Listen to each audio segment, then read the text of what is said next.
आज के सिस्टम को बयां करते हुए एक चंद लाइनें आप तक पहुंचा रही हूं, तो सुनिएगा। सियासी हवा लोगों की जिंदगी के चिराग बुझा रही है। सियासी हवा लोगों की जिंदगी के चिराग बुझा रही है। हुकूमत अब सबको गहरी नींद सुला रही है। जब देश के लोगों की सांसें उखड़ रही थी, हमारे देश की सरकार चुनाव लड़ रही थी। जरूर कोई रिश्ता है इन दोनों बातों में।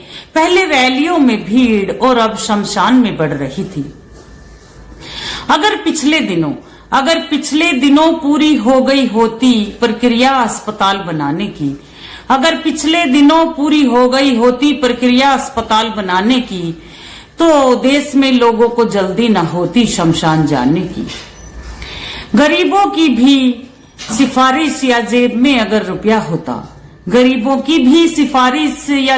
अगर रुपया होता, तो उन्हें भी एक वेंटिलेटर और एक बेड मुहैया होता। समानता के अधिकार का अस्पतालों में कबाड़ा हो रहा है। लाचार सिस्टम का जिस्म अब उघाड़ा हो रहा है। जरूरतमंद तड़प रहे हैं सड़कों पर मछलियों की तरह, और सिफारिशों का बेड और ऑक्सीजन का जुगाड़ हो रहा है। शुक्रिया।